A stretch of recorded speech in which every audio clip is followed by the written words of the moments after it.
télévision Futur Média mbokk yi ànd ak ñun ñu ngi leen di nuyu ñu ngi am mbégte dellu si ak yéen ci seen émission Faram Facce Faram Facce nag dañu koy amal àllarba bu jot ci waxtu bi muy émission bu yittewoo lépp loo xam ne dafa jëm ci tolluwaayu réew mi ci wàllu politique am ni ma koy waxee ay ñu faram fàcce ko ak acteurs yi ñu jàpp ne seen xalaat wala seen xam-xam dina mën a màcc jëm ci faram fàcce actualité boobu loolu nag mooy li nga xam ne moom moo tax a jóg seen émission bi di Faram Facce ak télévision Futur Média tey ni ñu ko annoncé woon ñu am ci contentement bu yaatu di ci recevoir le ministre Thierno Alassane Sall moom nag moo fi jiite woon wàllu infrastructure jiite woon na fi itam énergie waaye tey mi ngi ci benn mouvement bu ñuy wax la République des valeurs moom mooy nekk tey suñu invité ci plateau télévision Futur Média Faram Facce monsieur le ministre maa ngi lay nuyu.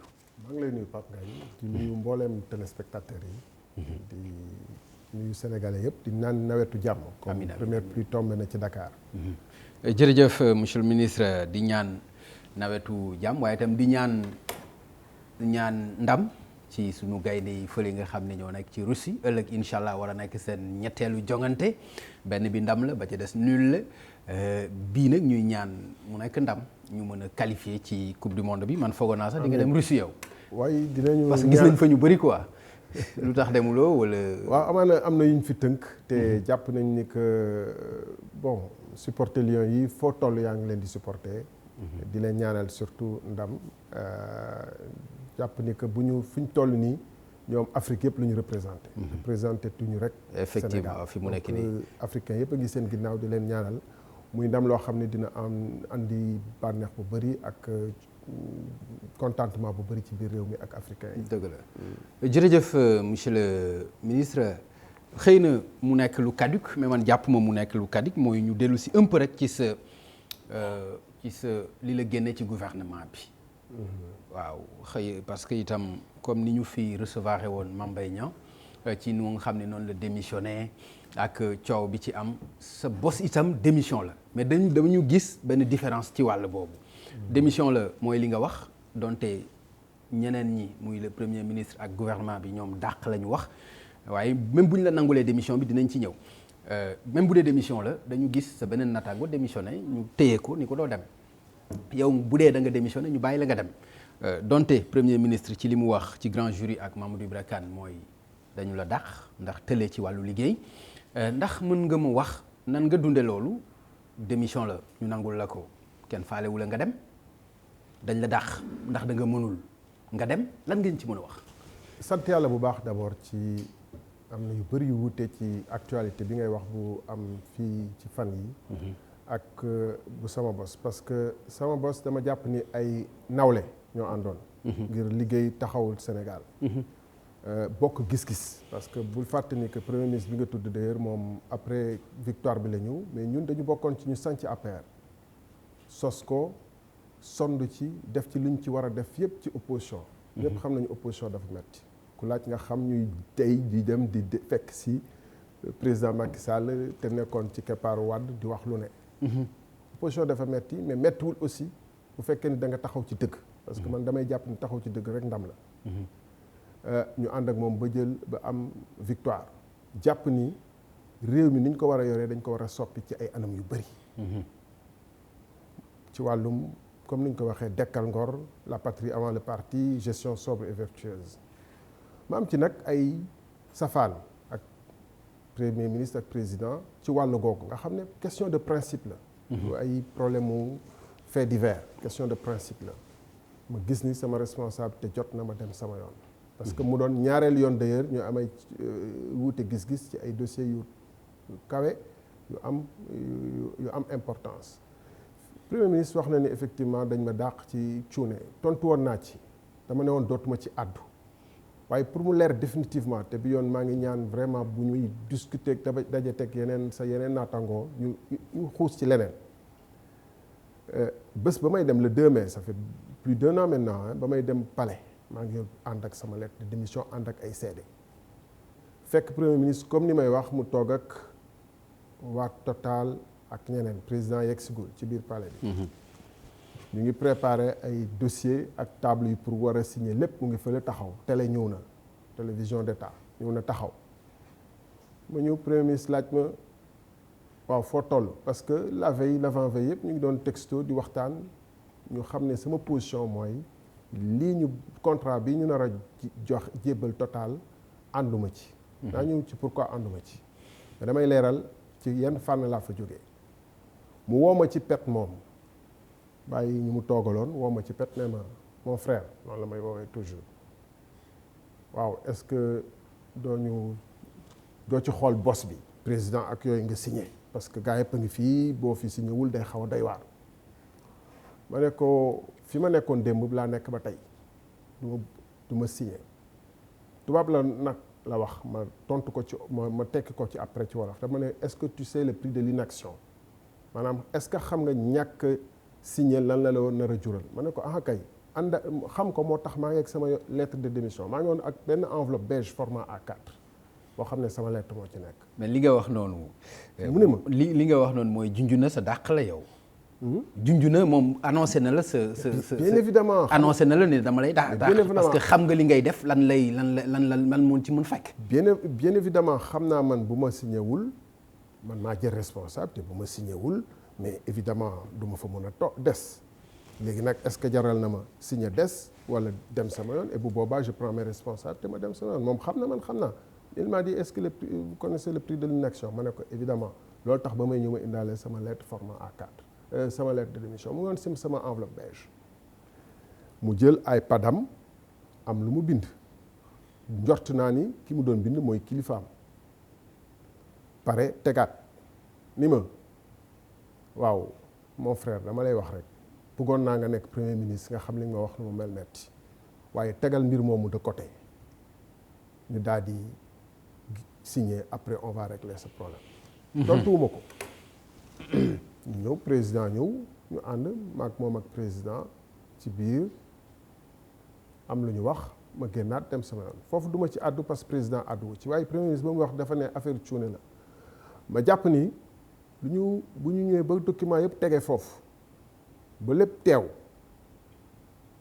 amul retard comme ni mu waxee ci dossiers yi wala yooyu parce que ñoom préparé nañ seen dossier teg ma jàpp ni lu ñu wuute bis boobu ci gis-gisu lan mooy njëriñu Sénégal ci dossier bi te man dama jàpp ni que ñoom moom en particulier mi signé dossier bi dafa défendrul suffisamment intérêt Sénégal. monsieur le ministre loolu dina ma jaaxal parce que mun loo baal ma rek s'il vous plaît il faut me relancer la foofu parce que itam dafay xaw a yomb nga bëgg a accuser le premier ministre ak son PM ne ñoom défendre ñu wala yow da nga leen a gën a bëgg njëriñu Sénégal xam nga loolu si dafay dafay yomb lan nga mën a joxe ci firnde luy wane lii nga wax ni parce que mënoo toog rek nga ni ñoom ñi nga xam ni ñoom ñoo incarné république bi le président de la république ak son PM amul dara ci njëriñu Sénégal lu leen yitteel ci dossier Total boobu. waaw ma leeral ko.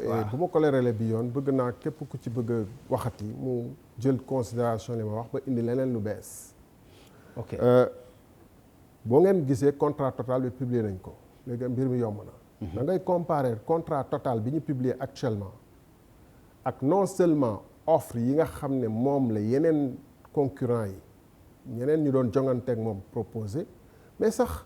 da nga koy comparer maanaam méngale ak contrat yi ñu fi signé il y a 4 ans il y a 5 ans il y a 10 ans bala ñuy def découverte pétrole ku ko comparer tey jii nii di nga gis ni que contrat Total bi moo yées wala bokk na ci yées yu ñu mës a signé te ba ñuy signé contrat yàlla amaguñu woon pétrole. maanaam ci bu mu gën a leer pour que définitivement question boobu féete boor dafa am ku fi ñëw bokk ci Total nekk. Cosmos lañ doon jonganteel te Cosmos ak Total dafa mel ni. Barça ak équipe nationale bu nekk ak Thiès ak. Momar Nguer ak équipe nawetaan. bu Thiès équipe nawetaan boobu xam naa Thiès ba ma dëkk la doon jéem a néewal tuuti man Thiès waa bi la doon waxal ma ni benn du Cosmos moo doon jongante ak BP ak Total ak ñeneen ñi. Cosmos ak BP ak Cosmos ñoo lëkkaloo. def proposition boo xam ne ñi ko saytu te du man maa ko saytu. waa Petrosen commission d'évaluation bu nekk Petrosen directeur général jiite ko te mu am représentant ministère ñoo ko saytu. dañu classé BP Cosmos premier classé Total 5e. am ku nekk 6e 6 la ñu woon. donc bu ñu la classé premier bu ñu jëlee ku jël 5e te bu doon sax différence bi dafa néew. mais différence bi dana dem ba ci ay 23% loo xam ne ci wàllu pétrole bi moom mooy dellu si ci gafaka Sénégal ak nguuru Sénégal ak réewum Sénégal. d'accord damay leeral noonu mu leer. ok c'est-à-dire que dina dem ba 23% de différence entre li Total proposé ak li BP Cosmos proposé 23%. maanaam par exemple bu fekkente ni dafa nekkoon 140 000 barils jour par exemple dina am 32 000 barils de différence par jour. entre li Total proposé ak li BP Cosmos proposé 32 000 barils par jour multiplié ko par le prix actuel du baril multiplié ko par l'année multiplié ko par la durée du contrat nga xool. alors donc loolu li ma wax c'est des faits patents képp ku gis contrat wu Total bi. d'accord gis contrat mais yow xooluloo au-delà du contrat que ni Total yàgg na Sénégal depuis 70 ans presque mi ngi fi xooluloo relation yi nga xam ni itam moo am ci diggante peut-être Total ak Sénégal yow da nga li nga gis rek mooy intérêt boobu moom nga xool nga jàpp ni kon ñoom ñi nga xam ne ñooy président de la République ak PM intérêt Sénégal ci lu ñu mën a téye yitteelu leen. dama lay tontu lu gàtt d'abord damay jël président français De Gaulle moo ne woon les États n'ont pas d'amis ils n'ont que des intérêts. loolu dëgg la. benn suñu intérêt. ñaar Total nekkul dans l'exploration ce qu'on dit en amont. maanaam ci production pétrole bi. mu ngi nekk ci raffinage bi. demoon nañu d'ailleurs. waaw bay dellu trois lu ëpp solo. da ngay may ma leeral foofu noonu. waaw li ëpp solo ça fait 40 ans ni Total ni BP ni Cosmos ni Shell mooy compagnie yu mag yi ñuy wax Major. ça fait 40 ans dañu geddoon dañu dëddu woon suñu suuf si. mais amul pétrole dañu fi perte 5 ans. ok am ñu ñëw. découvrir fi pétrole amuñu benn droit nag de préemption. waaye bu ñuy xayma bu ñooñu àndeek ñi am doole. ëpp sut doole Total. sut ko xarala. ci wàllum pétrole bi war nañu mën a yaakaar ne bu ñu leen joxe et puis différence bi dafa rëy xam nga lu ma gën a metti ci affaire bi Pape Ngagne leer une fois pour toutes après ñu jàll. d'accord mooy Total dafa ñëw nii mbir mi comme Sénégal la nekk man maa ko moom jox leen ma ko ci samay anam. ci ni ma ko bëggee quoi. oui mais parce que conditions yi mu négocier ak li mu proposé mooy yées ci yi ñu mës a jot ces 20 peut-être dernières années. d'accord léegi ci résumé wax ma c'est Total parce que contrat bi aussi c'est important ñu xam lan la entre l'État ak Total lan lañ ko jox pour ñu xam ni pétrole la gaz la fan la nekk ma nga Sangomar offshore la onshore la ñu xam lan la lu am solo la. waaw ñu xam ko après nag ñu jàll ci leneen s'il vous plaît. waaw lu am solo la. fi mu toll nii li ñu jox Total mooy benn pàcc ci suñu géej gi. ñuy wax Rufisque offshore profond bu ñu ko doon xayma dañuy ne benn diwaan comme région. muy Rufisque offshore profond. ak nag boo weesoo foofu ultra deep offshore.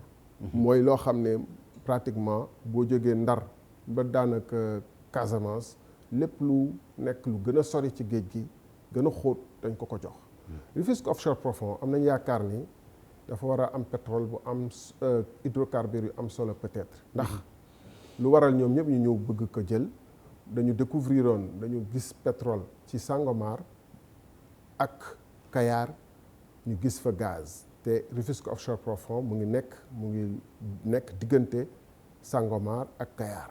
donc ñu am yaakaar ni comme ci suuf si la nekk peut-être ci diggante comme ñoom moo nekk ci digg leneen mën na fa nekk. leneen mën na fa nekk loolu tax ñu bëri ñëw teew.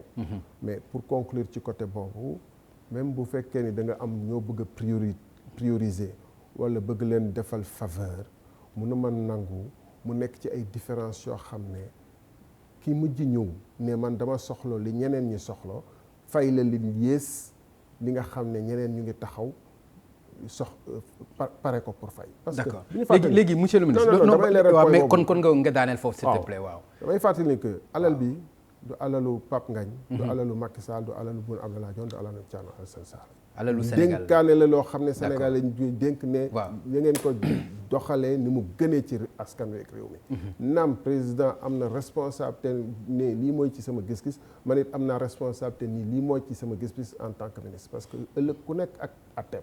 d'accord mais monsieur le ministre lan ngay tontu ci ñi ngi jàpp ni yow intérêt Cosmos aussi daf la intéressé pourquoi nga koy défendre à ce point te lu tax loolu lan la. c'est bien xam nga nit ñi. parce que boo demee ba mu jaral la ngay démissionner jox nañ ko jox Cosmos ak leneen loolu lan mooy relation bi. nga may ma leeral boobu nga bañ ma interrompre ci question boobu. waaw mais ça dépend aussi ci temps bi muy jël rek s'il vous plaît non mais da nga ma laaj question bu am solo. ok benn ñu koy wax ni dañu bëgg junj ni que maag Cosmos dafa am ay deal yu nekk suñu ginnaaw. ah tout à fait. waaw ma leeral foofu. waaw et ils ont faux parce que ñu koy wax ñëpp ils disent la contre-vérité par rapport aux faits. c'est-à-dire du Cosmos la ñu bëggoon jox affaire bi Cosmos et BP. ñoom ñoo ànd encore une fois. xam nga dañuy wax Cosmos nii. comme ni gars yi wax ne. non Cosmos joue la nawetaan de Thiès. Total Champions League. Or ils font exprès nga baal ma ci kàddu bi de bëgguma wax sax tur affaire bi de wax lu nekkut waxut ñu dëgg ci nu mu demee BP. ak moom nga xam ne moom moo. sut Cosmos moo sut BP Total. te majeur la ñëpp xam ko major la moo sut Total ko moom moo ñu ànd ak BP. ànd ak Cosmos bi nga xam ne defoon na découverte ni man soxla naa lii. ñoom ñoo ànd def benn proposition nekk benn consortium benn. ñaar waa Cosmos ci seen bopp. ñu koy wax xam nañu te bu ñu continuer di wax loolu ma génne beneen firnde xam nañu ni waa Cosmos ba may dem. bala dossier Total bi amoon nañ dossier bu gën a lëj boobu boo ma bàyyi ci table bi ne te dossier Cosmos la te d'accord uma ci donc man en réalité muy Cosmos muy BP muy Total muy keneen sama yoon nekku ci ñoom ils n'ont que des intérêts ñun on a aussi nos intérêts dañu am suñu intérêt en tant que sénégalais gis nga ni ñuy demee di jongante ci football bi di xëccoog ñoom di dóorante ak ñoom dàll noonu la ñu war a dóorante ak ñoom dàll ci wàllum koom bi mais pas dem football bi rek santé hymne national wane nationalisme bu ñu ñëwee jébbal leen suñu lépp parce que ñoom ñoo ñu mën. d'accord parce que ñoom ñoo ñu kii kon nañ dem ci football bi tamit bàyyi leen suñu camp yi ñu dugal. mais li ñu ci doon tudd aussi ay problème mu bonus ci signature ak lan moo ci am entre Total ak Cosmos lan moo ci am. li ñu doon wax ci bonus yi. ak bonus yi aussi lan moo ci doon nekk yow sa commission. non amoo ci benn commission bonus xam nga bonus dañuy wax rek en fait en réalité du lu ëpp solo ci contrat bi. ki mën na ñëw ne bu ngeen signé ma joxe. nangam te code bu mujj bi bu 98 bi est-ce que prévoir woon na ay bonus yi ak yooyu. exclure ko maanaam lu ñu terewul mën nañ ko nangu. neewul ni bonus de signature kenn du ko jël parce que avantage la pour état au Sénégal mais du dem ci poche kenn. d'accord yow en tant que le ministre signataire doo ci am dara. awma ci dara benn ñaar bonus de signature bi du ëpp loolu moo ëpp solo xam nga lan moo ëpp solo mooy bu ñu jotee suñu pétrole. bu pétrole génnee ëllëg.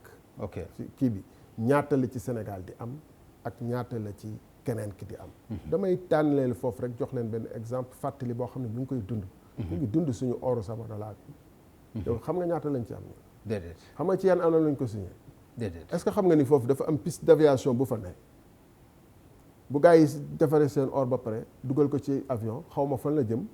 amaana gouvernement bi xam na fan la jëm amaana ministre bu concerné xam na fan la jëm. man loolu jaaxal na ma parce que déggoon naa fi problème mu or fii la jaar AIBD ñu xool ko ak yooyu man dinaa dégg ni or bi AIBD lay jaar boo ma nee dafa am piste buy jógee foofu dafa lay jaaxal. AIBD lay jaar foofu am na piste d'aviation quand j'étais dans l'aviation civile j'ai été inspecter la piste de Sabodala en 2004 si je ne m'abuse 2002 je pense dem naa ba foofu dafa am piste d'aviation bu fa nekk est-ce que xam nga fii réew mi. atterrissage ak décollage.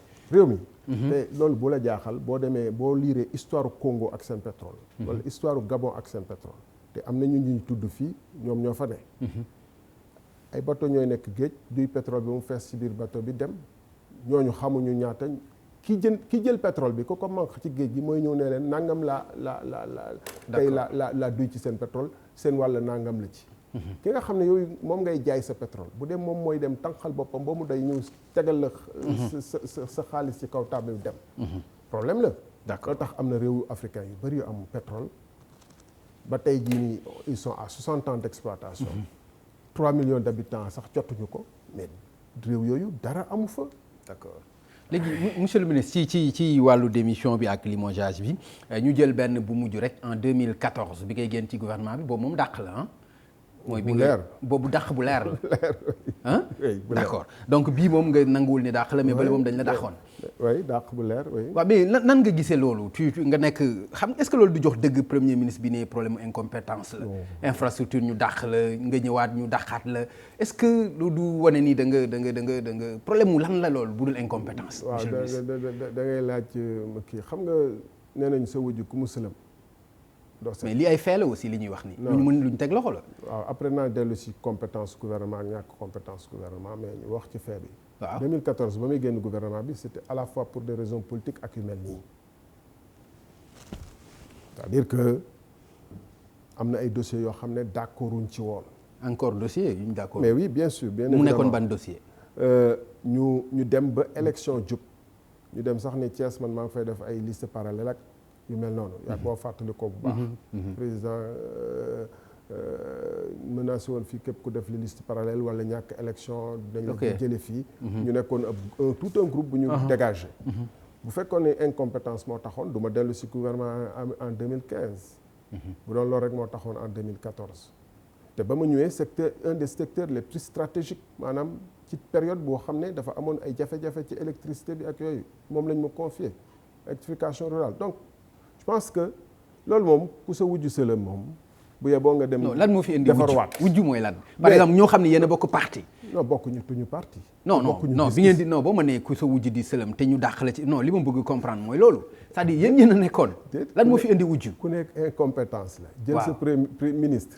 nekk ak moom ay at muy def ay résultats nga xëy am ak moom jafe-jafe munoo wax lan mooy jafe-jafe ji parce que c'est des dossiers très sensibles. d'accord ñu ko wax. au lieu nga wax sénégalais yi li ñu mën a dégg nga naan non dafa am incompétence parce que damay leeral lu tax fan la sukkandiku wax incompétence bi parce que dossier bi dañu ñëw ba war ko signer mu laajaat 15 jours. ce qu'il a dit absolument faux. Le premier ministre sait très bien que c'est très faux ce qu'il a dit. mu nekk wax nekkul xam na ko. mais faw mu lay parce que ba mu newee 15 jours laa laaj c'est le décret bi nga xam ne moom moo ne bu ñu xaymaa ba Petrosen xaymaa ba ni ñii ñoom la ñu war a jox. jébbal ma ko man contrat bi bala ma koy mën a xaatim faw ma laaj ministre de l'économie et des finances gis-gisam. ministre de l'économie et des finances am na 15 jours pour tontu ma ba mu newee nañu dem signer ji. ñu ngi commencé négociation 27 avril le 2 mai ñu programmé signature 27 avril c'était un jeudi vendredi 29 après week-end long 1er mai. ma ne ko même bu mu ñu d'accordoon ñun te d'accorduñu. ma ne ko même bu ñu d'accordoon on est dans l'impossibilité matérielle de signer le 2 parce que waa ministère de l'économie et des finances c'est bon et c'est important mais c'est important mais dañu dellu ci totalité dama benn dossier waaw mais dossier infrastructure bi ñu la dàqee dama ko bëgg a xam. waaw léegi waaw ñu ne. ok pour won ni dossier bi. ci parax lañ ko signé. mais ministère de l'économie et des finances en tout cas man ba ma fay jógee jébbaluma leen contrat bi pour avis te joxewuñu avis on était le vendredi samedi dimanche lundi 1er mai. Mardi 2 mai, on a signé. Le ministère de l'économie et des finances n'a jamais reçu de dossier du ministère de l'énergie que je dirigeais. D'accord. Maintenant, peut-être que ba ma quitté le gouvernement le 2 mai, mardi, dans l'après-midi, ils lui ont transmis et qu'il a eu un temps extrêmement record pour pouvoir donner sa réponse. Ok. Mais je crois que. D'accord léegi lan moo indi woon beneen dossier bi ñu la dàqeel ban dossier la woon ak lan la. benn dossier xam nga gouvernement da nga ciy nekk man dama jàpp ne que lu ñu boole woon ay principe la. Principe de bonne gouvernance principe de gestion principe de défendre les intérêts stratégiques du Sénégal en toutes circonstances. ak nii que amatul ay mbirum xarit wala doom moom lañ doon reproché Wade wala leneen nañu jiital intérêt Sénégal en toutes circonstances. mu am ci ay dossiers yoo xam ne d'accord uñ ci. yan dossier doxale yan aussi monsieur le mun naa ministre ci joxe benn rek parce que c'est d'actualité. waaw mooy autoroute à péage bi xam nga tey jii nii ñu ngi wax ci autoroute à péage. président de la République dem na ba ne. nañ xoolaat contrat yi. nañu xoolaat contrat yi wax na ko. bu ngeen fàttalikoo pour mu leer aussi que 2015 yooyu si je ne m'abuse la ñu ubbi autoroute à péage bi. la terminé ñu ubbi ko. bien que Wade moo ko lancé woon président Macky Sall moo. ñu ñëw ci désaccord bi si vous. non damay expliquer pour mu leer. moo inauguré tronçon Pikine AIBD. ñu war a yokk AIBD Diamniadio. non Diamniadio plutôt AIBD.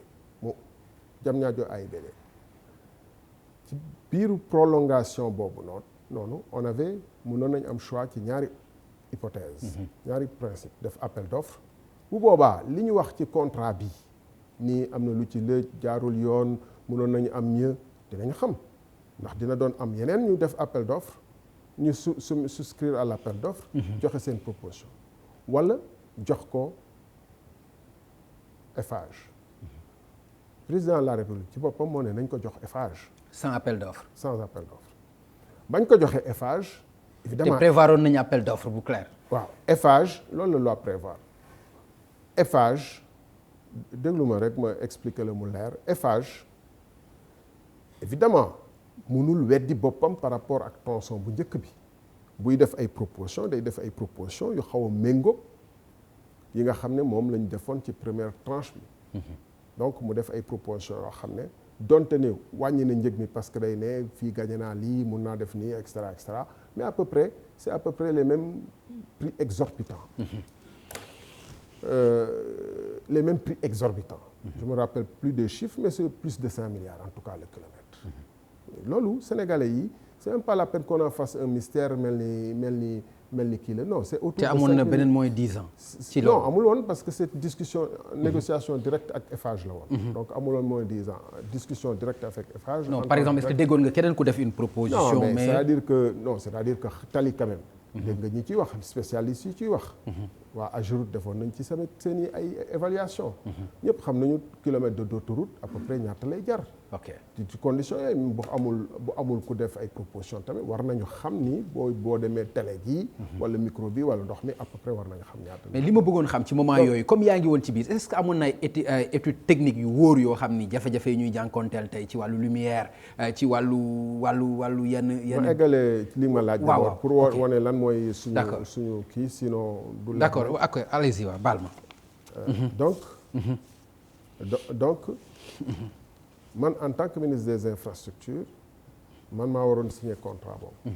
mais d'accorduma ci signer contrat boobu parce que njëkk yu ñu proposé coût yi ak anam yu ñu proposé man ànduma ci boobu moo naroon bu ñu ma naroon njëkk a dàq premier ministre Abdoul Mbaye jàpp ci moom seede la xam na jour bu ma woowee pour wax ak man naka la demee boobu laa njëkkoon bëgg a démissionner masla premier ministre Abdoul Mbaye mu ngi may déglu il est témoin am na lu mu xaatim ci téereem bind ko ni gëm na ni que am na ay sénégalais yoo xam ne dañuy def politique ak valeur parce que lu ñuy def ñu ngi def politique ak conviction. cité ma ci exemple. ok donc wuute gi moo doon lan mooy tey jii nii bu amee président de la république wala ay kii ne nañu réviser contrat xoolaat situation yi alors que booba c'était l'occasion idéale ñu réviser contrat bi. comme te benn urgence amuloon. nguur benn urgence amuloon pour yow. dañu ne woon wéy dañu war a justement toujours boo bëggee def procédure d'urgence il faut nga lay wut urgence bi moo doon aéroport Blaise Diagne war nañ ko tëjji en 2014. te il faut autoroute bi dem. mais kan la ñu mujj tëjji aéroport Blaise Diagne ñëpp xamoon nañ du tëjji 2014 boobu parce que man ba may ñëw 2013. d'accord tous les travaux étaient à l'arrêt. dem naa ci plusieurs fois en Arabie Saoudite Tunis ak fu ne pour bailleurs yi nangu rek décaisser ba ñu nekkee 2013 début 2014 xamoon nañu ba ñu koy bind. jamono ñu koy bind xamoon nañu aéroport bi jeex sax dans 2 ans. waaw mais monsieur le ministre boo ko bëggee jàpp noonu du ñu avancer de. boo bëggee laajte waaw mais allez-y waaw d'accord mais allez-y bëgg naa lu leer mais bëgg naa lu gaaw aussi. waaw ok donc. waaw ci gàttal donc. tey jii nii bu ñu taxawee ne nañu réviser tarif contrat autoroute à péage bi l'occasion était idéale réviser ko en 2013. jox ñeneen wala xool saytu ba ñuy appliquer prix yi ñuy critiquer tey jii nii mais tarif yooyu kan moo nekkoon président pourquoi yooyu négocier woon ñoon ak Total d'ailleurs ak Eiffage d'ailleurs aujourd'hui da nga am problème ak Total de ah. Il paraît que le tarif de Total et Eiffage c'est à peu près voilà il paraît que le tarif le trafic bu ñu prévoiroon ay 25 000 voitures par jour mais dépassé nañ ko lu yàgg. donc voilà le fond du problème ak yeneen ñu demee noonu yoo xam ne peut-être.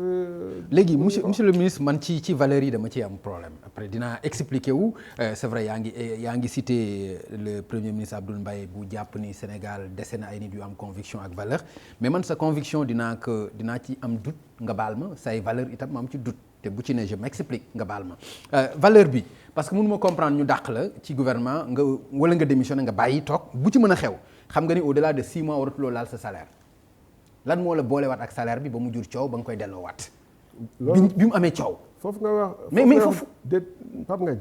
non monsieur le laaj dama lay laaj. non mais baal ma rek bala nga may laaj nga tontu ma s'il vous plaît. non dama lay tontu. mais monsieur foofu nga amee doute. non après dinaa la wax feneen. non déglu ma non je vous en prie dinaa la wax feneen. léegi xoolal tontu ma si lii ma la wax non yaa ko moom mais bëgguma nga may laaj aussi tontu ci façon ni ma neexee du laaj. waaw du laaj remarque laa lay def. dama ni bu fekkee ni dafa am doute foofu. ci foofu ngay sukkandiku demal ngay seetaat këyit yi. d'accord. sa information des na te ko donc en tant que journaliste. amul problème. waroo laaj question bu sukkandiwul ci information bu tronqué parce que. man ba ma jotee 6 mois salaire. dama toog gis ñu ngi may virer salaire. man maa bind maa woo d'abord wut numéro directeur solde ci yàkkamti woo ko ne ko sëñ bi yéen a ngi may virer salaire depuis 2 mois. j'ai pas ouvert mon compte je n'ai pas fait attention am naa ci droit amul benn loi bu may obligé naa xool sama salaire ñoom ñoo warul woon jum di ma envoyé truc sama salaire ba ma ko gisee ma woo ko ne ko sa gaañ yi saa yu ñu yégee nii touché naa 2 mois de salaire par erreur. non mais loolu après nga ci wax. defal naa non loolu après nga ci wax bi nga déggee ñu koy décrier wax la ko. Pape Ngagne là vous êtes subjectif parce que xamoo nu mu demee yaa ngi may laaj bàyyi ma tontu. après boo gisee ci li ma tontu. jaaduwul nga ne ma noonu la. man maa ko woo mail ko. man maa ko woo jour bu ma ci rendre compte. ci après la ko gars yi wax. 1 mois après la ci gars yi wax. jour bu ma ko koy wax kenn waxu gu ci. il m'écoute il m'entend le directeur il s'appelle Charles Ciss. man maa ko woo ne ko sa gars yaa ngi may virer le salaire par erreur. loolu c'est votre faute maintenant gars yi bu ñu ko yëgee dinañ ci wax dama lay envoyer mail pour marquer ni que man maa la yëgal mbir mi mu ne ma waaw ma ne ko boo jotee mail bi que tontu ma nee ma effectivement confirmé na parce que le jour où les gens se rendront compte dinañ ne Thierno Sall da doon jot salaire indûment ma envoyé ko mail mu tontu ma ne ko xaymaal ma ñaata la exactement parce que man mun maa xam ñaata la au franc près mu xayma ma defal ko chèque envoyé ko ci noonu ma koy envoyé chèque ci circuit administratif boobu noonu am effectivement ñu ko gis ñu def liggéey boo xam ne méngoowul ak liggéeyu journaliste ma leeral ñu def liggéey boo xam ne méngoowul ak liggéeyu journaliste laajuñu ma mais yow kay li ngay wax nii rek ma confirmer ci li ma lay wax information bi ak lu mën a xew xam nga ni am na naka la amee da nga ne mais pourquoi nga ni sëy nga ne jotoon nga salaire bi waaw te toog waxoo dara non man maa réalisé ni que salaire boobu noonu on me vire ça de manière indue. Personne d'autre au monde ne l'a fait. Man maa nii directeur général solde yaa ngi may envoyé salaire indûment da nga koy dakkal benn ñaar nga wax ma ñaata laa leen ameel ma delloo leen seen koppar mu envoyé ma delloo ko solde sa kii bi par chèque fàtte. nu ma ko waxee woon nag effectivement am ñu ko gis parce que mënul dugg administration te amul ñu ko gis. am ñu ko gis dem jox ko presse bi laajuma sax naka la demee bind ñu Thierno Sall da daan fay ko salaire amaana sax fayagu ko amaana sax delloogu ko mu ngi noonu doon lekk xaalisu réew mi naan ni. alors que daf ñuy wax problème mu valeur. parenthèse. ok man je suis pas un homme d'argent. sama ñëwee ARTP j'ai trouvé mën nga xool internet wala laaj waa ARTP j'ai trouvé le salaire du directeur général à un niveau astronomique le président de la République m'écoute Macky Sall. salaire mu nekk ñaata. mais bu ñu réunir tous les avantages le logement qui était à 2 975 000 le carburant les véhicules le salaire brut ça tournait autour de 20 millions. par mois. oui. ok. man maa dem gis le président de la République parce que dañu ne woote woon la gestion sobre et vertueuse wax dekkal ngor man maa dem gis kon ko document yëpp ne ko la location de la maison man mun naa ko dàkkal te dàkkal naa ko. carburant bi mun naa ko wàññi te wàññi naa ko oto yi mun naa ci wàññi mais salaire bi yow yaa ko mën a fixé ci la ma nii da ngay dem gisi Aminata Tall ngeen ñu def investigation l'état de tous les salaires de tous les DG ñu xool ñaata la ñu doog a def un décret unique boo xam ne yëpp dañ koy réglementé ci la ñu limité plafonné les mandats les salaires des directeurs généraux à 5 millions. Moi, je suis pas un homme d'argent. D'accord alors ci au-delà de valeurs yi wax naa conviction bi moom conviction bi mën nañ ci taxaw parce que li ma ci jaaxal mooy conviction li ñu bëgg a wax foofu mooy ngëm-ngëm. parce que man mënuma comprendre nga nekk ak Macky Sall wax ni il est le meilleur wax ni ku baax la ku mën la nañu ko jàppale ba def ko ba yóbbu ko au pouvoir nga ci biir parti bi nga nekk ki nga xam ne moo jiite les cadres muy kàngamu parti bi nga am ci ndombo tànk yu bëri. tey nga taxaw am na benn moment sax ngay méngale Macky Sall ak Yaya Jammeh est-ce que loolu lu ñu mën a jàppe nit ku am conviction la monsieur le ministre. D'abord souvent nit ñi dañuy def approximation naan dellu si affaire Yaya Jammeh bi ensuite bu ñu bàyyi di caricaturer musuma wax ni Macky Sall est le meilleur. non attends defal naa da nga ma laaj. mais waxoo mais non. damay lay laaj non xam nga mën nañu bañ a wax le meilleur comme mot mais wax nga Macky Sall mais yemul ak benn candidat parce que je pense que campagne nga pour moom. lan nga doon wax. bien évidemment pour que ñu fal ko. bien évidemment loolu lu am la. waaw boo ma bàyyee rek naa la tontu. ok xam nga da ngay laaj ñu la neexee. y compris di ma agressé mais bu ma tontoo tamit nga mun a tolérer ma nit ma tontu. bu ma neexee. c'est la amul problème démocratie. allez-y. donc dama ni. dañu ne ànd nawle li fi newoon avant mooy kenn mooy buum di buum yi loolu dégg nga ko kàddu googu. yàgg nga koo dégg ci langue politique ñu ne duñ ko nangul kenn nañuy toog di pencoo affaire réew mi te bañ nekkee opposition di ànd dañ doon pencoo di wax bu ñëwee gis loo xam ne méngoowul ak lu ñu diggee woon Sénégalais ci gestion mais bu ma sañee ne man lii méngootul ak li ma yaakaaroon wala dama ciy ànd rek comme ànd xas nga ànd ak moom rek day ànd ak moom ba ilaa yow mi diin. non mais bu problème mu total bi ak signature bi amul woon yaa ngi des ba tey ci gouvernement bi. non première fois nee naa la attends. non loolu loo ci xam. mais yow non yow lu ma ci xamul. dama lay wax benn mais loolu kay doo ma ni loo ci xam loolu yaakaar naa ñuy xool ñëpp xam nañu ne bu amul woon le cas total ba signature am ba désaccord am mais yaa ngi des ba tey ci gouvernement bi. d'accord des ak say convictions yi gëm Macky Sall. d'accord ma tontu la. waaw. d'abord problème total bi sama position la de principe. mënoon naa def ñu bëri noppi wala ñu jàpp leen dans des affaires yu gën a graaw ñu toog.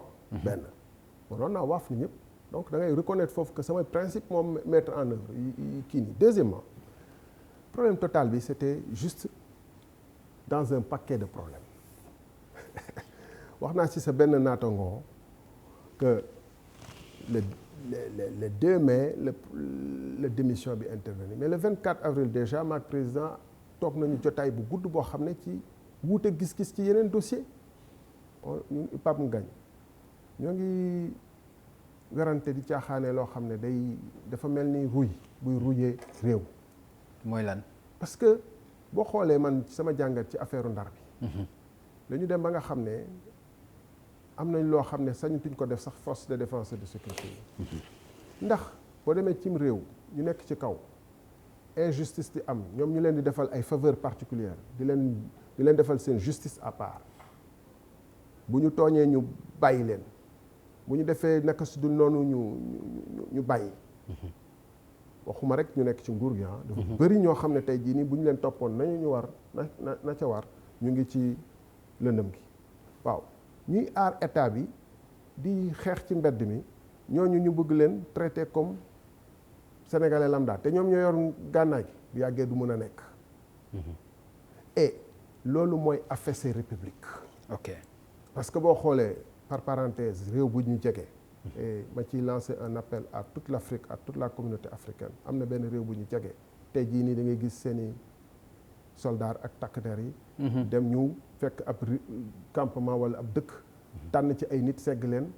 dem boom leen suul ñëpp xam nañ ñu ko def mais kenn sañul dem téye soldat soos wala àtte leen président de la république bu day miim ba mu yàgg reconnaître subitement ministre de la défense premier ministre. li waral loolu. ok waral loolu mooy.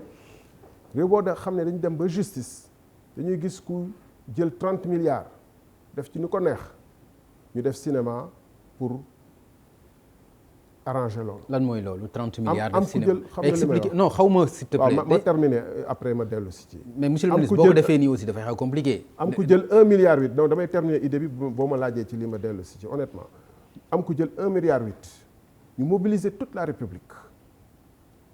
mobiliser les procureurs mobiliser l'agence judiciaire de l'État mobiliser les moyens colossaux atte ko dóor ko 5 ans te mu nekk ci réew mi nekk citoyen comme les autres justice bi mel nii 30 milliards bi may wax xam nga dossier bu ñuy wax fan yii yëpp mooy dossier wu Prodac bi man ci presse bi la liiree de A à Z. mais amul instruction. amul dossier la boo xam ni da nga ko dégg nii rek doo xanaa loolu. ci loolu ngay bëgg a basé wu pour aussi accuser benn nit dama ni. waaw non déggoo ma de accuser gu ma kenn dama ni dafa waroon justice bi dafa waroon saytu mbir moomu di coow di nekk ci rajo yeeg télé yeeg yëpp mu leeral ko bu fekkee ne dara nekku ci ñu ne dara amu ci. bu fekkee ne am na lu ci am.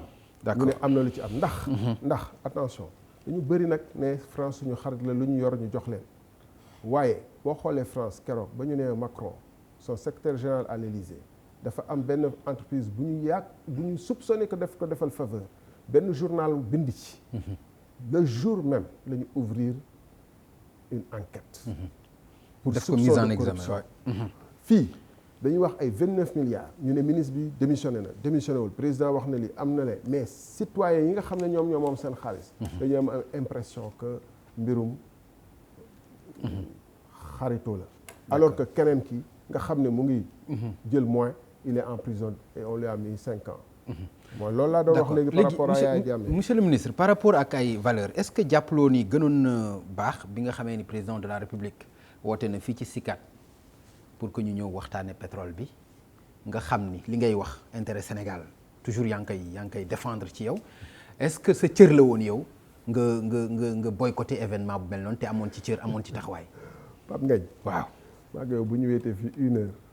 waxtaan déggoowuñu waxtaanaat ay heure déggoowuñu bu mu indi dootuñu tuddante nga woo ma waxtaanu grand place pour le même dossier boobu maanaam dama nekkoon ministre plus sérieusement dama nekkoon ministre de la République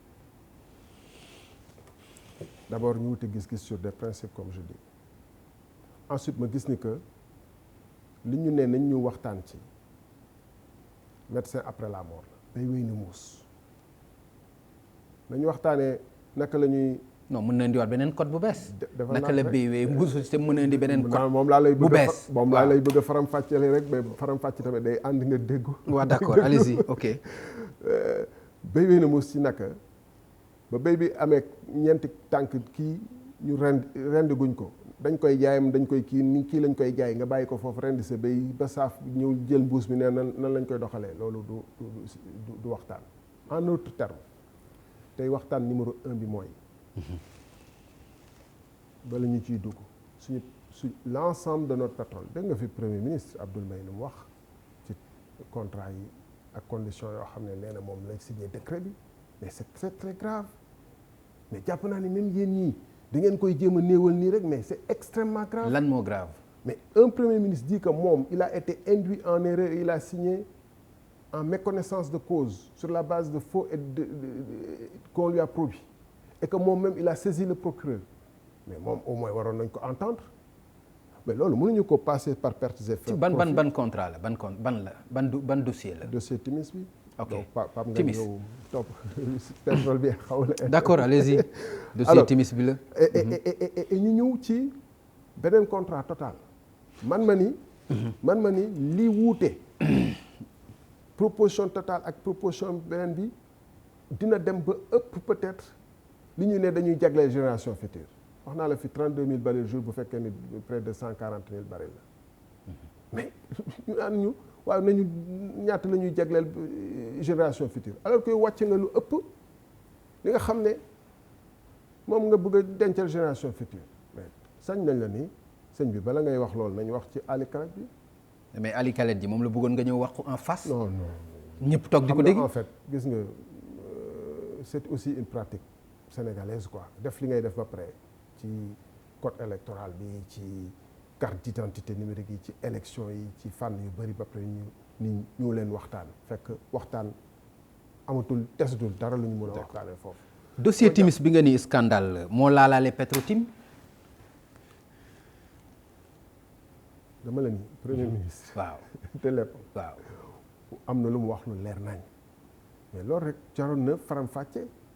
jaroon na justice bi comme nee na moom saisir na justice non lan moo ci nekk scandale parce que aussi c'est important ñu faram fàcce ko nga wax ma xam. mais premier ministre dégg nga li mu wax.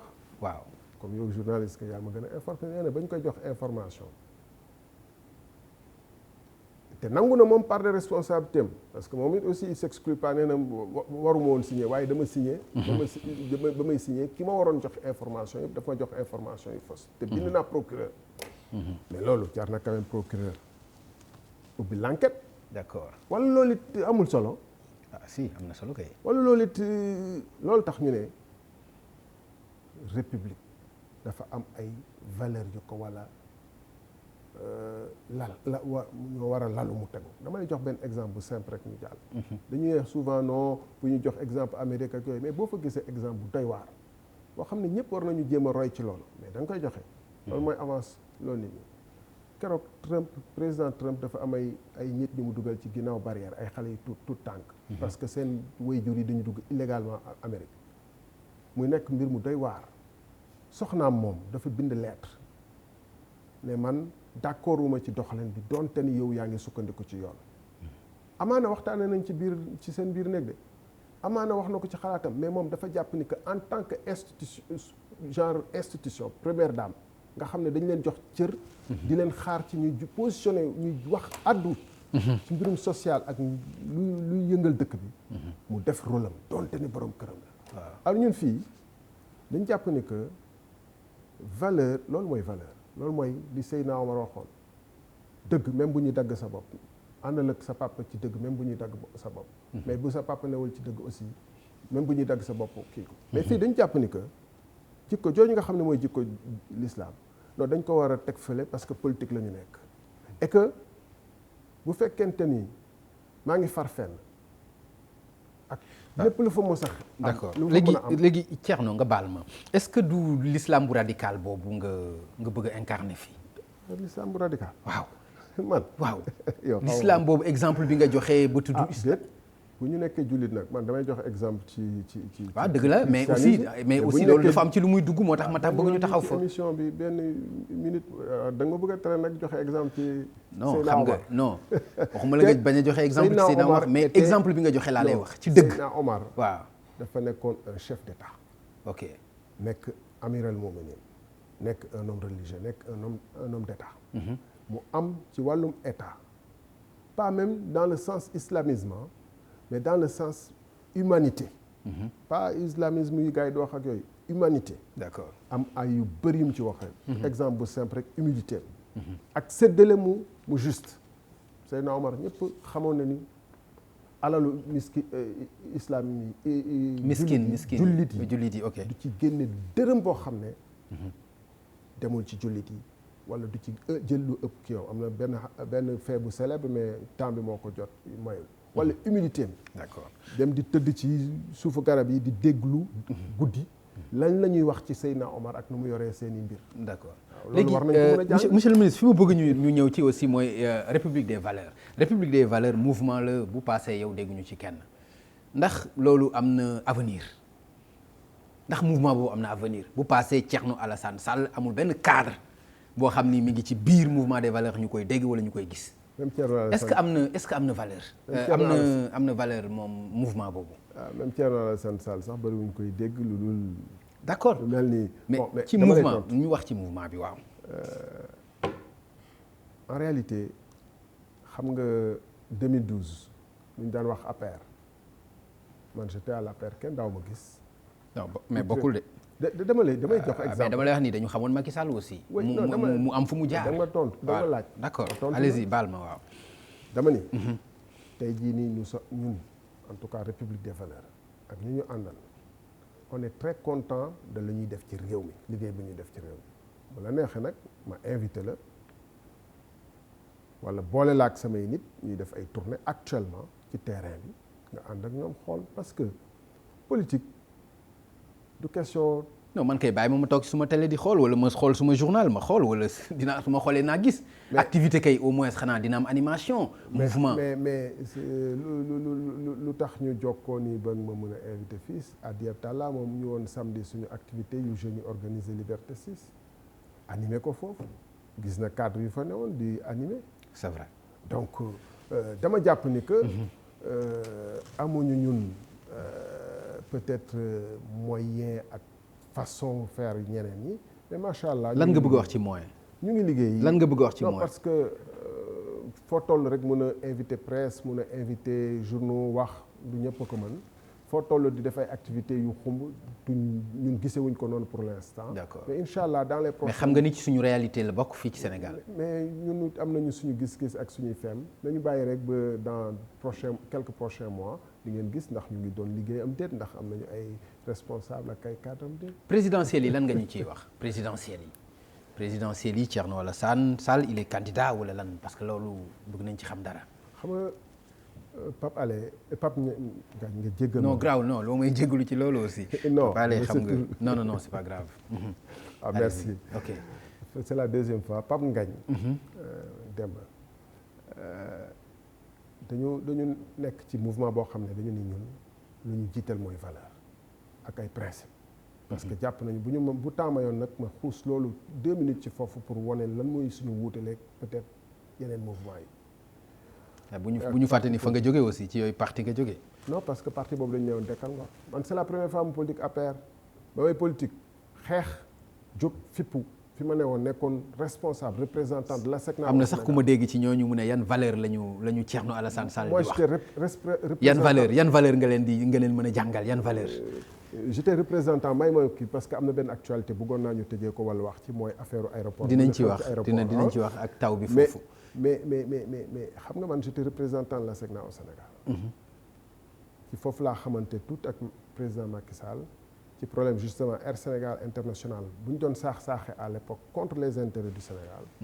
ci problème spoliation bande verte bi ma am ci taxawaay boo xam ne moom mu ngi may déglu xam na ni am na benn jour mu convoqué réunion en tant que premier ministre gouvernement bi yëpp toog man j'étais petit représentant de l'ASECNA au Sénégal ku nekk wax ay kiiwam pour jël bande verte man leen lu ngeen def c'est contre les intérêts de l'aviation civile et la sécurité de l'aviation civile au Sénégal. nga baal ma mais loolu ñi ngi la koy jiiñe dëgër bopp de ah. non du question dëgër bopp gëm. waaw may ma eggale foofu du question dëgër bopp wax li nga gëm wax luy intéresse réew mi loolu je pense que c'est la moindre des choses pour koo xam ne réew mi moo la jàngal fayal la sa jàng teg la fi nga teg pour ngay défendre intérêt pas pour ngay défendre sa intérêt donc bu fekkoonte ni du woon raison yooyu amaana peut-être du ma dugg ci politique mais dama fippoon dugg ci politique pour défendre li ma gisee mooy politique bi nga xam ne ku nekk day jóg di wax lu intéressé quand mais nga am occasion bi dem ba pouvoir nga bàyyi ko fa aussi. non mais pouvoir bi tey jii nii ñu nekkoon opposition yëpp ñoo nekk ci pouvoir donc c'est normal ñu nekkoon opposition Wade ñu ne àndoon ak Wade ñoo nekk ci biir pouvoir. mais pourquoi combat bi mënoo ko mëne ci biir pourquoi mënoo ko. c'est impossible parce que encore une fois xam nga on est dans un régime présidentiel boo xam ne le président de la République da lay ne man maay définir la politique de la nation du yow du keneen la ñu élire.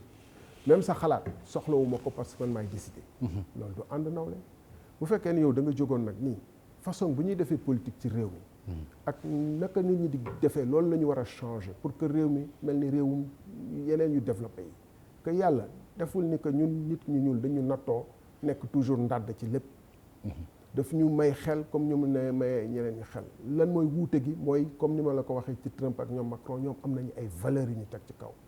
ñun nag ñu bëgg a def ay caaxaan nii rek tey jii nii ànduma ak Macky Sall mais maa ngi ak Wade di ko défendre coûte que coûte ak lu mu mënta wax boo ne woon nañ jaay Sénégal sax nañ ko jaay bu ne woon war naa am 3 4e mandat ñu ne ko googu. bu ëllëgee mais ñi nga joxe exemple ñooñu ñoo am valeur wala seen réew moo am fu mu toll aussi loolu dafay am non dama ni parce que boo may wax valeur aussi lu mën a relatif la ci Trump. am na ñu ko jàppewul ko am valeur Macron itam la même chose. non waxuma ni ñoom dañoo am valeur on s'est mal compris alors effectivement foofu waxuma ni ñoom ñoo ñu ëpp valeur personnellement dama ni seen système réew. ok moo installé moo fondé wu sur les valeurs. voilà loolu mën naa ci ànd ak yow. pays boo xam ne valeur moo war a lal nekk culture bu solide dans l'administration culture de. bu ñu la jiiñee corruption mu commencé am ay faits yu solide ñu kenn du xaar. te pourtant yooyu valeur bi benn réew war ko ëpp Sénégal. surtout ci histoire am jàpp waaw loolu laa jàpp. te loolu laa gëmit gëm naa ni individuellement sénégalais yi dañu am fulla am fayda. am valeur am valeur. waaye collectivement suñu ñuy organiser woo ak caste ak élite bu ñu diriger ak système bi ñu fi nekk en place c'est un système qui combat les valeurs ndax système boo xam ne boo waxee France boo fa waxee li fi ñenn ñi wax ba rejoindre pouvoir bi boo ko fa waxoon ñëpp a lay jëppi ba dootoo xaj fenn dootoo mun a occuper jamais responsabilité dans le pays muy France muy Maroc muy Tunisie muy États-Unis muy feneen. transhumance amu fa. kenn xalaatu ko li ngay wax nii. anti valeur yi ngay défendre. ba mu mun a dem ñu jël choisir la. réew yooyu boo ko defee ñu ñëpp sip la. te président sax du la sañ a jege. lu waral loolu parce que dañu teg en place des systèmes. ak des principes. yoo xam ne ku ko jéggi population bi wàcc manifester nit ñi coow presse bi coow extra tey ñu nag dañu reculer ci fànn boobu parce que léegi pratiquement scandale bu tax nit ñi di mun a émouvoir sax. non dama la laaj léegi ne la ku ci mel ni Mahmoud Saleh dégg nga ko mu ne la yan valeur nga leen mën a jàngal ñoom. wax naa la léegi. yan valeur nga gis ci yow gisoo ko ci ñoom. non du question valeur individuelle yu ma gis ci man wala gisuma ko ci Mahmoud Saleh wala yooyu. non ñoom je veux dire ni mu ko waxee rek yan valeur nga leen mën a wax. man daal lu ma mën a wax lu simple. da nga mën ci teg baaraam mooy bañ naa fa ma war a bañee non pas suma intérêt bopp wala intérêt ma Samba wala intérêt ma Demba mais intérêt képp kuy sénégalais. nii Sénégal bu ñu jàppee suñu bopp nii. dañu néew doole.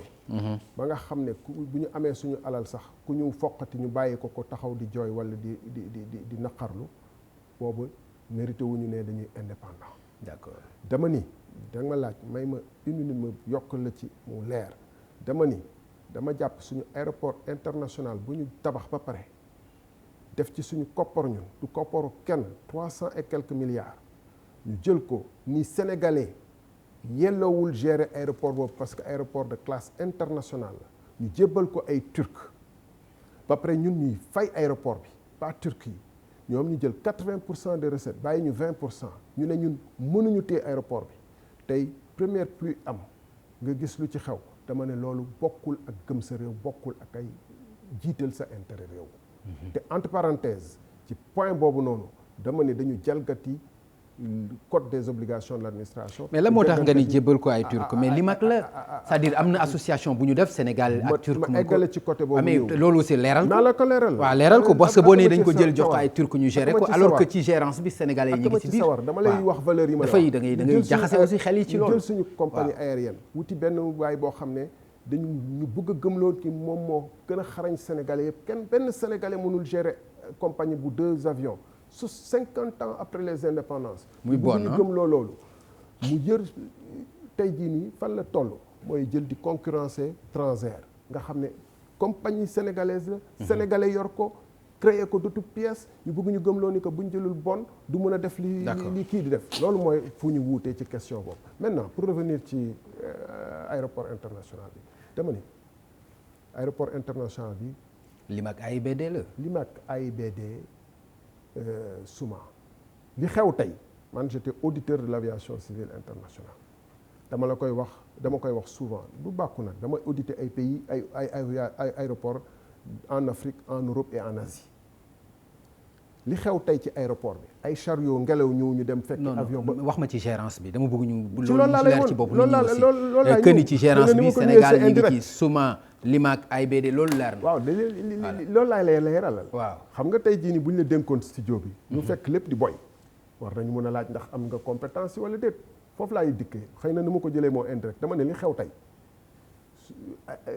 chariot dem fekki avion dóor ko mooy wane incompétence su ñu gérer aéroport bi donc bu ñu newee dañu jëli ay ñoo xam ne ñoo gën a xarañ pour gérer suñu ay aéroport jox leen aéroport international les sénégalais yi mënuñu ko gérer te ñu daan gérer aéroport Léopold Sédar Senghor incident yu grave yi amu fi.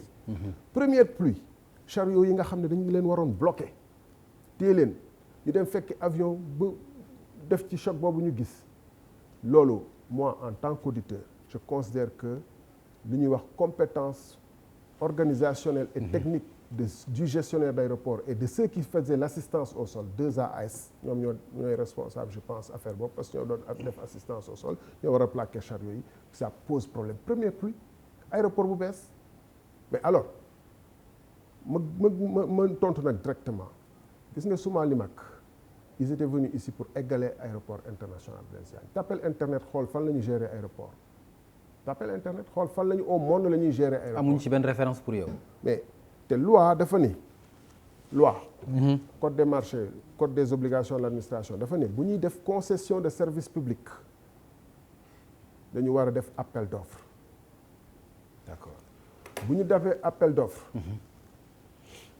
ñi bokk ci appel d'offre bi dafa war a nekk ñoo xam ne xarañ nañu ci domaine boobu.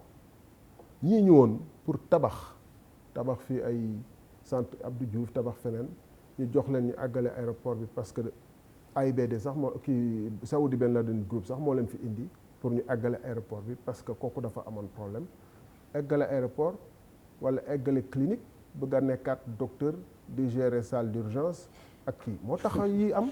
d'accord léegi dafa am point boo xam ni dafa leerul te waxtu bi dab nañu xam naa dañuy tàggoo mooy lan mooy sa avenir ci présidentielle yi parce que dafa leerul ci man Thierno Alassane. d'une manière ou d'une autre dinañ bokk ci présidentielle. d'une manière ou d'une autre. mooy xam nga loolu dafa nekkul lu leer. waaw naa la ci tontu. dama koy mën a yem foofu. léegi élection yi ñu ngi waxtaan ak ay ñu bokk gis-gis ak gëm-gëm yoo xam ne wóor nañu ni autant que ni ñu war a mën a wóoree quand il s'agit d'êtres humains que ñii war nañu mën a ànd parce que ñoo bokk gis-gis te man yaakaar naa ne ñii gëm nañu li ñuy wax.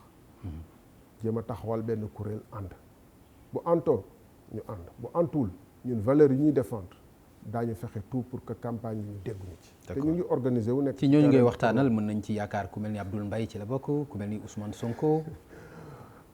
tudd nga fi ñoo xam ne day c'est des sénégalais yoo xam ne man xam naa ni c'est des gens de valeur gëm réew mi.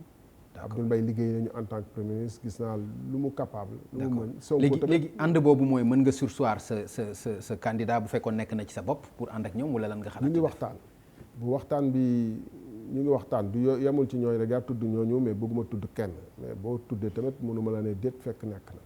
mais bu ma sañoon bañ a tudd tur kenn ñu ngi waxtaan bu waxtaan bi antoo xayrun bu antuwul aussi ñun ñu ngi continuer di liggéey pour.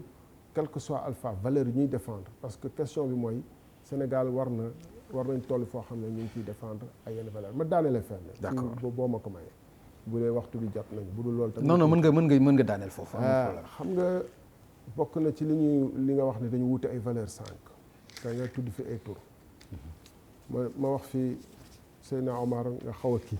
non bul ma ni nga xaw a kii de dama la wax rek parce que loolu da nga am loo ci dugal te dafa am lu ma bëgg a laaj. Sénégal dañu nourrir à plusieurs cultures. ñu ngi fi wax tubaab te di wax tubaab te duñu ay tubaab. d'accord di làkk arab duñu ay arab mais tamit nekk ay jullit. wala ay chrétien ay ñu gëm. donc mënuñu bañ tibb ci suñu source yooyu. lu baax et donc boo xoolee tey jii nii monde rural bi. maa ngi wax ak sama mbokk sàmm yi.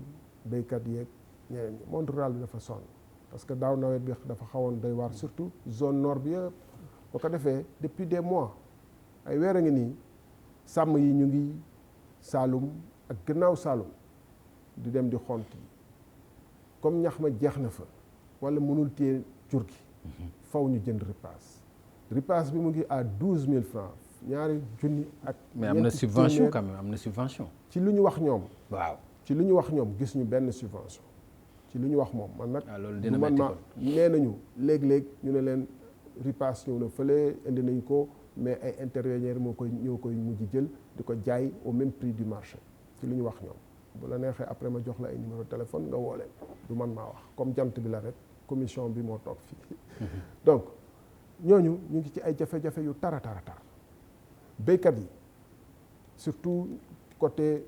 Podor beeg Matam bi fi nga xam ne foofu la ñu diggee woon ni autosuffisance alimentaire dina am en 2017 def ci ay moyens yu bëri tey jii ni ñu bëri dañu sonn. d'accord du foofu rek ak ñoo xam ne seen gerte daaw ba tey mu ngi ci seen loxo. ci jamono yooyu dama jàpp ni que am na benn signal bu président de la République wane mooy dem Russie naan damay supporter Lions yi naam baax na mais gis nga Pologne Allemagne dañu am frontière ak. Russie de waaye gisoo fa seen i kilifa parce que ñoom 365 jours sur 365 jàpp nañu monde bi jongante la boo xam ne wàllum koom ak lan mooy taxawaay sa réew ci biir. non monsieur le ministre loolu nag loolu bu loolu xanaa du loolu ngay décrier aussi.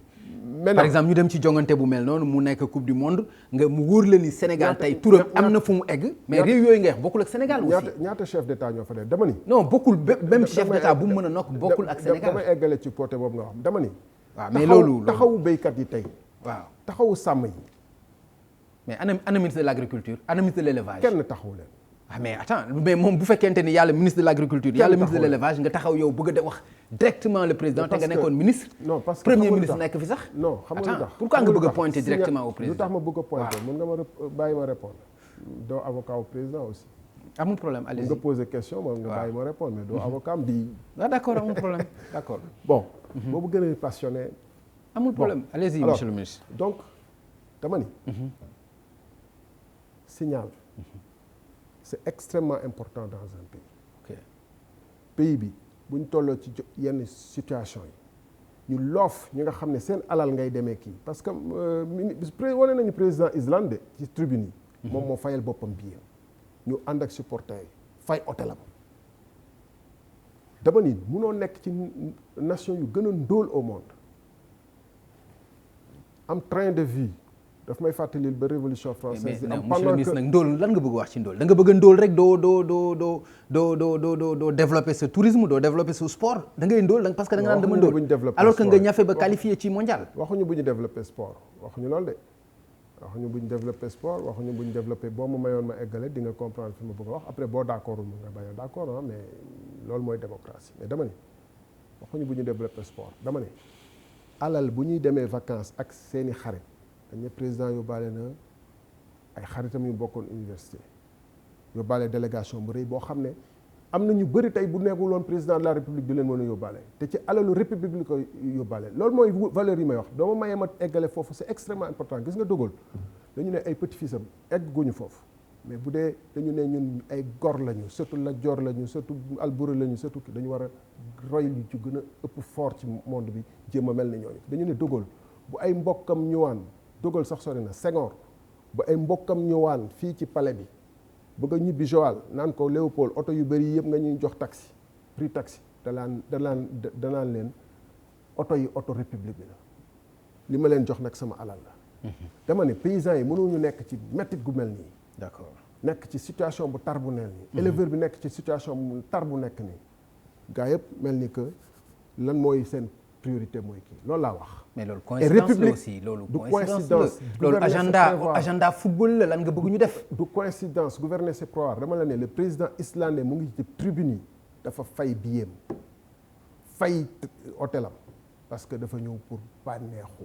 ok léegi monsieur le ministre dafa am lu ma bëgg ñu dellu si ci xam naa ni mooy nekk laaj bu mujj bi c'est très important pour man dañuy wax pétrole nag di wax malédiction di wax bénédiction président sax wax na ci loolu ne xalaatuñu ko mais dafa am benn wàll boo xam ne ku wax pétrole di nga wax pétrole bi nga xam ne moom la ñuy wax offshore profond te ku ko wax xam nga tudd géej loolu itam ñi nga xam ne ñooy nappkat yi tiit nañ ci te loolu mën na indi beneen problème mën na indi ay jafe-jafe bëggoon naa ci am sa xalaat naka la ñu mën a def ba mu mën a bañ a indi benn problème ñi war a napp ñi war a def seen pétrole def ko réew mi ñëpp nekk ci jàmm benn problème bañ a am parce que aussi malédiction bi nit ñi foog nañ ko ni mën na jógee à l'extérieur mais mën na jógee à l'intérieur. li nga wax lu am la déjà. parce que boo xoolee réew yu mel ni Nigéria delta du Niger yëpp kenn mënut fa napp loolu tax sax d'ailleurs ñi fa daan napp. population yi fa daan napp ñoom ñoo mujj wut ay bateau di song plateforme yi ba gouvernement wu Obasanjo yooyu def ak waa Jonathan def ak ñoom ay accord ñoom ñoo doon surveiller plateforme yi ba kii ñëwee changé ñu attaqué waat am na yu bëri yu fa xew loolu moo ko kii parce que pétrole bi day dem di yàq géej gi loolu pour mu bañ a am cim réew ma dellu ci rek mais il faut réew mi taxawaay bu dëgër nga xam ne justice day am nga xam ne ministère de l'agriculture day am fulla ak fay du ministère boo xam ne rek comme niñ ko jàppee ñun ci ministère que lu le président wax rek da nga ko war a def attention lu ma wax ni c'est très sérieux et noonu la war a demee gis nga tey jii ni États-Unis seen procureur bi président bi nee na premier ministre de la justice dàq ko mu ne ko mënuma ko dàq parce que man mënuma mener enquête contre yow dañu war a wut procureur indépendant donc bu fekkee ne ministre de l'environnement sañ na mën a jël ay dogal y compris taxawal plateforme bu fekkee ne du intéressé bu fekkee ni respecté wuñ norme bi mu am sañ-sañ boobu xam ni dara du ko ci fekk ministre wala bu ko ci dara fekkee président bi la ñuy manifester ne lu tax nga jële fi kii ndax moo doon défendre suñu intérêt. Ministre de l'agriculture bi am ministre de la pêche bi am taxawaay boobu. Justice bi bu ñu demee porter plainte ne kii mu ngi polluer indûment la mer mu am taxawaay bu ci war bu boobaa mën nañu bañ a am malédiction xam nga pays yi ñuy wax malédiction ak kii yëpp c'est problème encore une fois de système politique. Est-ce que c'est un système fort où il y a pas que benn président de la République mooy buum di buumi. Est-ce que la justice fonctionne est-ce que l'Assemblée dina def ay commission d'enquête parlementaire di dem. loolu nag ci régime yi la waaw ci régime yi la loolu ci régime yi la. loolu tax loolu mënuñu ci dara loolu régime yi la. mu defoon nañ fi assise nationale mais que dañuy changer régime. waaw ñëpp d'accord ni que. lii mu war a mën a nekk. président bi signé ko. ñu signé ko. waaye waaw te jëfewuñ ko. waaye te bokkul ci réserve yi mu ne moom signé woon na ko. waaw te régime mooy régime bi yàlla di wàccee ñun ñooy ok xeex. loolu foofu lay waxee ne nañu kii. fu may daaneel nag véritablement mooy souhaiter au Lions encore une fois la victoire. D'accord, c'est important. am na lu ñu am. loo xam ne dañ ciy kontaan ñun mooy bu ñu taxawee ci terrain nga xam ne vraiment ñu ngi dem ba jeex. am na équipe africaine yu bëri surtout seen premier match yi fighting spirit boobu li anglais di wax fighting spirit maanaam esprit wu comme ni ko xale yi di waxee terme bu ma bëgg a utiliser bi moom la ñu àndal. léegi nañu yàlla may rek entraîneur bi inspiré wu joueur yi inspiré wu baar yi gën a kawe bu ñu tóoree gën a suufee bu adversaire bi dóoree loolu lépp mën na am. c'est important ñu gagné match bi te d'accord. vraiment on leur souhaite parce que Sénégal yu bëri tey seen xol dina bëgg fàtte yu bëri bu Lions yi gagné. d'accord au-delà de ça muy match bi amuloo beneen mot boo xam ni moom ngay. fu may tëjee mooy ñu jàpp ni que ñun lu ñuy wax nii du càgginu dañu bëgg tàng dañu ku ma xam gis fu ma sama xam ni ku tàng nga. gis Sénégal dañu ràññewul am principe ak tàng. ok wala du ma wax Sénégal ñu bëri bokk. mais sénégalais yi jàpp naa ni jàpp mu ni dama tàng maa ngi jéggalu ci façon boobu di wax sax te loolu mooy wane ni que man je suis plutôt relax. nekk naa représentant ASECNA mu ngeen laaj gars yi kan ban façon nit laa woon nekk naa ministre des infrastructures mun ngeen enquête wala ARTP jàpp naa ni ñu bëri ñu mu fay regretter parce que andi woon naa rigueur mais ba ma demee ba ñeneen ñu gis nañu que rigueur boobu c'est nécessaire mais gis nañu aussi c'est sans méchanceté soxorewuma kenn ministère de l'énergie dem leen ngeen enquête INPET bu la gars yi buggee wax te man relax démocrate parce que ni ma wax nii ànd nawle damay jàpp ni nit ki lu mu wax Pape Ngagne bu waree wax xalaatam ci réunion dafa war a wax xalaatam même bu d'accordul ak man ki d'accordul ak man sax laa gën a bëgg mu am déglu xalaatam mais jàpp naa ni nag nit ñi lu tax ñu jóg tey taxoon ñu dugg ci APR du woon rek pour jàppale Macky Sall comme ni ñuy wax souvent dama ko daan wax même ba ñu nekkee APR ñoom ils doivent le reconnaître les gens ñu bëgg a seede dëgg ci ñoom war nañoo ko ne même bañ fa ne dama daan ne du jàppale Macky Sall pour jàppale Sénégal pour Sénégal changer ñu ngi ci 25 pays yu gën a ndóol au monde boo demee ci résidence universitaire yi 20 mètres carrés daa fa fekk 20 personnes tëdd waroon nañu weesu loolu. voilà donc di ni Sénégalais yi lu mu met guddi bu fekkee ni ànd nag suñu xel ak suñu sago ak suñu pexe ëllëg mën nañu fi fekk. te ëllëg mën na neex mais. incha allah il faut ñu liggéey. d'accord jërëjëf Thierno Alassane Sall man aussi ma lay gërëm bu baax. li nga wax ci peut-être ci relax bi boobu gis naa ko ak yow te yaakaar naa ñiy seetaan itam remarqué nañu ko malgré peut-être ni question yi ñëw itam fair play nga tontu nga ñu li ñu yaakaaroon ci yow yëpp vraiment am nañ ko ñu ngi lay gërëm à sa juste valeur mbokk yi mu nekkoon seen émission Faram Facce ak télévision Futur Média ñu leen di gërëm bu baax di leen jox rendez-vous incha allah bu ci àllandee loolu nag beneen àllarba lay doon di gërëm la régie ñoom itam ci ni ñu jàppee ci émission bi àllarba ba di ñëw bu ci àllandee ci beneen émission Faram Facce di souhaiter suñu gaynde yi vraiment victoire suñu diggante ak Colombie bu ko defee ñu daal di nag mën a gën a dem ci 8e de finale yi jërë ngeen jëf. jógee di auditer samay doom ñaari doom yi nga xam ne liggéey nañu gouvernement. procédure la respecté dañ ma song ma dóor ay coup de sommation. mooy ki la bëgg a rey yow yaa ko ëpp droit kon mën nga